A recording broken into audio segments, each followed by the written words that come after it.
Merci infiniment à notre ami Sergueï Lavrov de nous recevoir aujourd'hui à Moscou.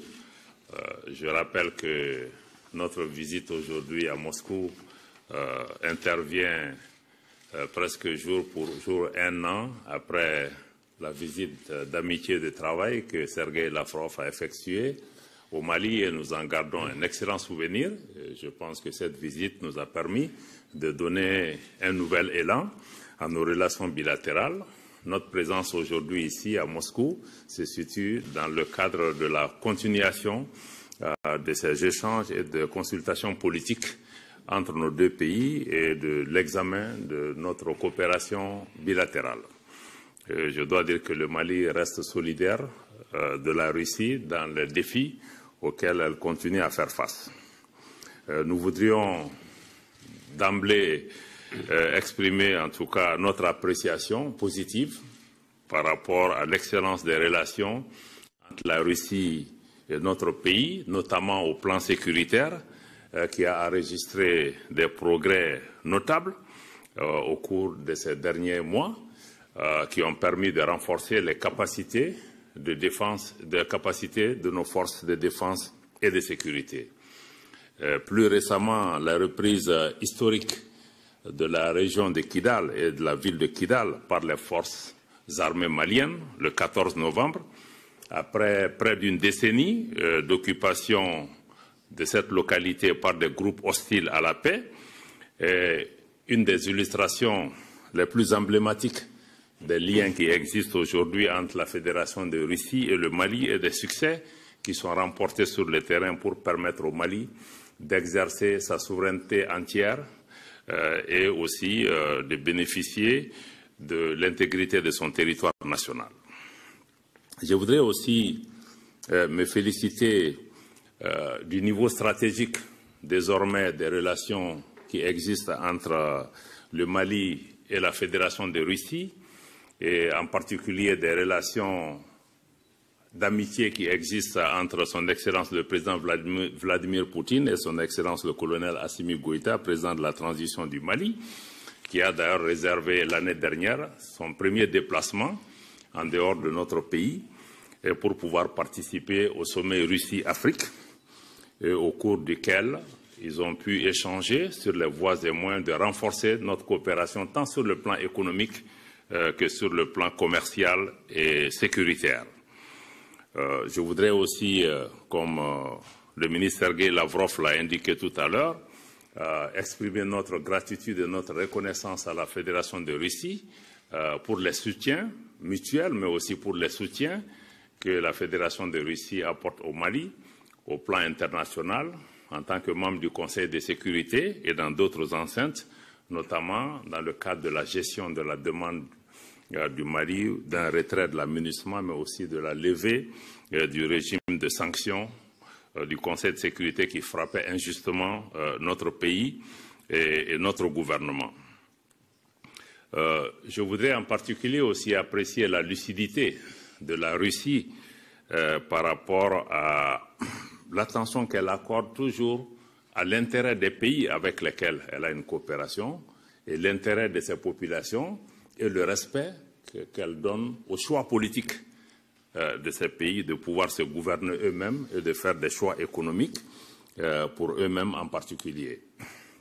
Quoique aujourd'hui, le ministre l'a souligné, nous avons parlé aussi de tous les efforts en cours, à côté des succès militaires, de tous les efforts qui sont en cours pour amener la paix et la réconciliation entre Maliens. Aujourd'hui, le président de la transition du Mali a fait le choix de privilégier un processus d'appropriation nationale de la paix et de la réconciliation. Et dans ce cadre, il a décidé d'aller vers un dialogue direct intermalien à l'abri de toute ingérence extérieure pour pouvoir trouver entre Maliens les voies de la paix et de la réconciliation. Le comité de pilotage de ce dialogue a été mis en place. Ils sont à pied d'œuvre et ils décideront de la meilleure façon pour les Maliens d'asseoir la paix et la réconciliation sur une base durable. Donc cet effort est en cours et nous demandons à tous nos amis, à tous nos partenaires aussi de s'inscrire dans le cadre de cette dynamique, parce que nul n'aime notre pays mieux que nous-mêmes, nul n'a la solution des problèmes maliens mieux que les Maliens. Donc nous demandons à chaque partenaire de pouvoir s'inscrire dans cette dynamique et nous saluons la Fédération de Russie pour pouvoir respecter ce choix du Mali.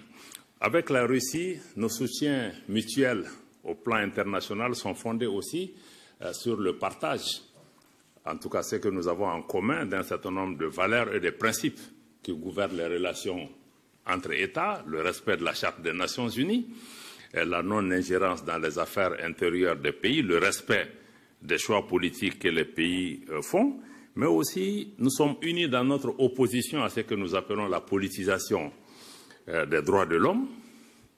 Nous sommes opposés à la question des sanctions, en particulier si ces sanctions sont utilisées comme des moyens d'assujettissement ou de domination des populations. Nous nous opposons à toute approche néocoloniale de nos relations et aussi nous sommes la Russie, la Fédération de Russie et le Mali tous opposés à l'instrumentalisation des organisations internationales, des organisations régionales, des institutions internationales, y compris les institutions judiciaires internationales, à d'autres fins que l'intérêt de nos populations. Sur le plan de la coopération bilatérale, je pense que les choses se passent bien au cours de l'année écoulée. Il y a eu beaucoup d'échanges au niveau ministériel comme au niveau technique entre nos équipes d'experts pour pouvoir travailler dans le sens des engagements qui ont été pris par le président Goïta et le président Poutine lors du sommet de Saint-Pétersbourg pour renforcer notre coopération bilatérale dans divers secteurs, l'énergie, l'agriculture, les mines et tous les secteurs d'intérêt. Je pense que les choses se passent bien à ce niveau et nous voulons vraiment pouvoir donner un coup de fouet. Et dans ce cadre-là, nous apprécions la suggestion de la Fédération de Russie de convoquer dès le mois d'avril le mécanisme que nous avons de concertation sur les projets de coopération économique et bilatérale. Ceci nous permettra également d'avancer plus rapidement. Sur le plan humanitaire, je dois encore une fois exprimer notre gratitude à la Fédération de Russie pour le soutien constant à l'Afrique et au Mali. Et dans ce cadre, rappeler que la Russie tient ses engagements. Sur le plan de l'assistance humanitaire et de l'aide humanitaire qui a été promise à notre pays, les choses se sont passées, se sont concrétisées. Et plus récemment, les livraisons d'engrais, de blé et même de gasoil sont effectives au niveau du Mali. Et je dois dire que ceci est un pas extrêmement important. Et sur le plan régional aussi, nous avons partagé avec le ministre Lavrov et les collègues russes les dynamiques qui sont en cours aujourd'hui dans notre région, qui sont marquées par l'affirmation de la souveraineté et aussi des choix politiques du Mali, du Burkina et du Niger d'apporter une autre réponse à la façon dont nos pays peuvent désormais travailler pour renforcer la solidarité, la fraternité entre nous et mutualiser nos efforts, tant sur le plan sécuritaire que sur le plan économique. Je crois que ce sont des données qui sont aujourd'hui importantes pour nos pays. Naturellement, nous sommes conscients des liens inextricables que nous avons avec les pays voisins et les pays de la région qui sont tous des pays voisins et amis. Et avec les peuples de ces pays et les gouvernements de ces pays, je pense que nous avons un destin commun et nous allons continuer à œuvrer pour pouvoir maintenir un niveau appréciable d'interaction avec ces différents pays. C'est ce que je voulais dire en guise d'introduction, à remercier encore, à me féliciter en tout cas de la qualité de la discussion que nous avons eue avec nos amis de la Fédération de Russie. Nous avons noté un engagement de leur part de pouvoir continuer à œuvrer avec nous au plan bilatéral comme au plan multilatéral pour pouvoir faire en sorte que nos nations puissent être écoutées, que nos nations puissent être respectées, qu'on puisse mettre fin à ces politiques de 2 poids, 2 mesures en respectant la vie humaine partout où cela est nécessaire. Merci beaucoup. Переходим к вопросам агентства «Спутник». Passons aux questions. Agence Sputnik. Bonjour, Maria Balarova, agence internationale Sputnik Afrique. J'ai une question pour Monsieur le ministre Abdoulaye Diop. Votre Excellence, la CEDEAO vient d'annoncer la levée de sanctions contre le Mali, mais également contre le Niger et la Guinée. Comment évaluez-vous cette démarche de la CEDEAO? Peut-on affirmer que par cette démarche, la CEDEAO reconnaît l'échec de sa politique de sanctions et comptez-vous faire le retour au sein de cette organisation? Merci pour la question. Je dois dire que je ne veux pas commenter une décision qui a été prise par une organisation à laquelle le Mali n'appartient pas. Et vous le savez, le mois dernier, le Mali, le Burkina et le Niger ont saisi officiellement la CEDEAO pour indiquer qu'ils se retirent sans délai de cette organisation. Cette décision a été prise sur la base d'un certain nombre de constats. Parce que je rappelle que le Mali est pays fondateur de cette organisation, mais nous avons vu que progressivement, cette organisation est devenue un instrument entre les mains de certaines puissances qui cherchent à créer le désordre dans notre région et qui cherchent à utiliser nos institutions pour pouvoir créer des problèmes au pays, créer même une menace, parce que l'organisation a mis sur la table une menace d'agression militaire contre un de ses États membres au moment où notre organisation, il y a un pacte de non-agression entre nous. Le Mali a été sous sanction pendant près de 8 mois, un pays enclavé dont la population a été meurtrie.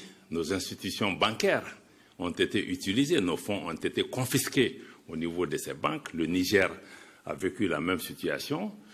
Le Mali s'est élevé contre le fait que nos institutions deviennent des armes contre nous-mêmes, nos populations et constituent une menace. Et par rapport à cela, nous n'allons pas continuer juste à dénoncer. Nous avons décidé d'apporter aussi une réponse géopolitique en nous mettant ensemble avec un certain nombre de pays avec lesquels nous partageons les mêmes réalités, mais aussi la même vision de solidarité entre les pays, d'établir des liens de fraternité et de respect mutuel et de nous mettre à l'abri des situations d'ingérence. Donc, je pense que c'est ce qui est important aujourd'hui à retenir dans le cadre de l'Alliance des États du Sahel. Nous travaillons pour réaliser ce que nous n'avons pas pu réaliser dans le cadre de la CEDEAO. Merci beaucoup. Merci. Телеканал Арти. Chaîne RT en français, Igor Koroshenko. Question à Sergei Lavrov. Monsieur Lavrov, vous avez déjà évoqué le fait que la Russie continue à accorder de l'aide humanitaire au Mali, notamment au niveau du blé, au niveau du gazole. Comment la Russie envisage d'aider le Mali à surmonter les problèmes sociaux et économiques? Deuxième question aux deux ministres, je vais le poser en français, s'il vous plaît. La mission de maintien de paix de l'ONU a conclu son travail. Donc, comment pouvez-vous évaluer son travail qui a duré 10 ans? Et donc, quelles sont les perspectives de la coopération dans le domaine de défense entre les deux pays? Je vous remercie.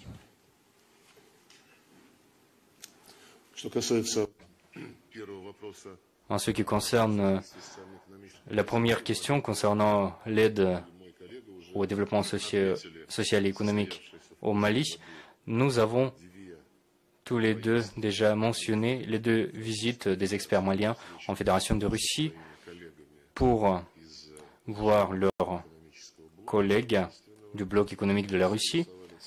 Il a été convenu toute une série de secteurs où existe un intérêt mutuel de réaliser des projets. Un mémorandum a été signé, un mémorandum de coopération entre le ministère économique et le ministère du Commerce.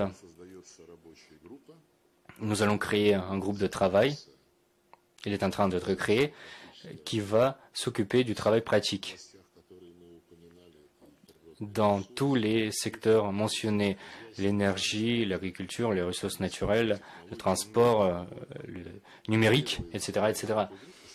La première rencontre de ce groupe se tiendra en avril 2024, où les collègues ont confirmé leur intérêt. Donc le processus est en cours et nous souhaitons l'accélérer parce que les échanges commerciaux ne sont pas à la hauteur de nos intérêts mutuels, bien évidemment. Au niveau sécuritaire, comme j'ai déjà dit, nous avons une bonne coopération au niveau militaire et militaro-technique et nous constatons que la capacité à se défendre du Mali est en train d'augmenter. Il y a la formation de cadres pour le Mali en Russie. Il y a également les livraisons de matériel russe au Mali.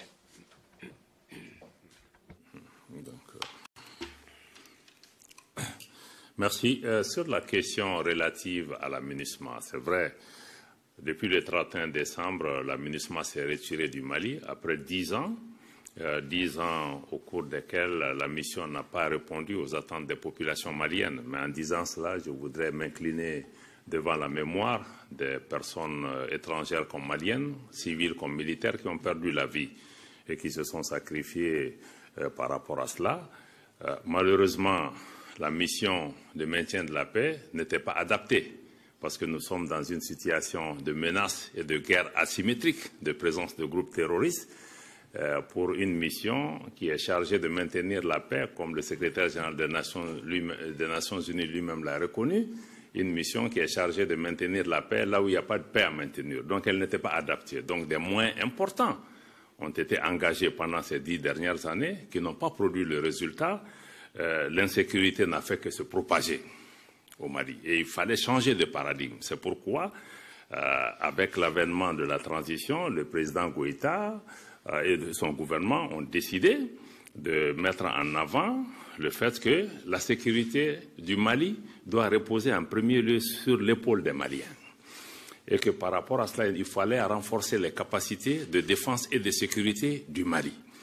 Et en termes de formation, en termes d'acquisition d'équipements et de moyens importants, c'est pourquoi c'est important de signaler ici que c'est dans ce cadre que la coopération avec la Russie a été redynamisée et renforcée pour pouvoir apporter au Mali, qui n'avait même pas accès, malgré qu'on ait l'argent, mais beaucoup de partenaires refusaient carrément de nous vendre ces équipements. Donc, les capacités de défense ont été renforcées pour pouvoir répondre à cela. Et les résultats sont là. Parce qu'aujourd'hui, comme je l'ai indiqué, dans le cadre du processus de retrait de la MINUSMA, l'État malien a pris le contrôle de toutes les emprises qui étaient celles de la MINUSMA, mais aussi par emprise, il y a des localités qui n'étaient pas sous le contrôle de l'État malien. Et avec les capacités qui ont été acquises, l'État malien est aujourd'hui présent sur tout le territoire national. C'est qu'on n'a pas pu faire au cours des 10 dernières années. Maintenant, le défi, c'est de travailler à la paix et à la réconciliation entre Maliens, en ayant conscience que la seule réponse militaire n'apportera pas la solution, mais elle est nécessaire, elle est indispensable. Donc, je pense que ça, c'est vraiment un pas important qu'il faut saluer. Aujourd'hui, l'armée est en capacité, elle est en train de défendre son territoire, mais elle est aussi en train d'engager une coopération sécuritaire avec des pays voisins comme le Burkina et le Niger pour circonscrire cette menace.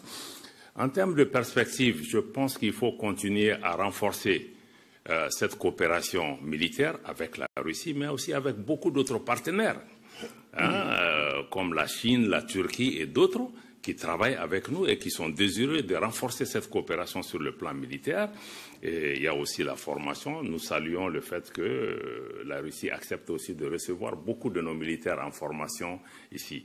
Mais à côté de cette coopération militaire, notre désir aussi, c'est de diversifier la coopération et aller vers une coopération économique et commerciale dans tous les secteurs, ce qui nous permettra de pouvoir travailler dans la durée pour avoir une relation, comme il l'a dit. Le volet sécuritaire est très en avance, mais comment élever la coopération économique et commerciale à la hauteur de ces bonnes relations sur le plan sécuritaire et sur le plan politique? Je vous remercie. Spasibo.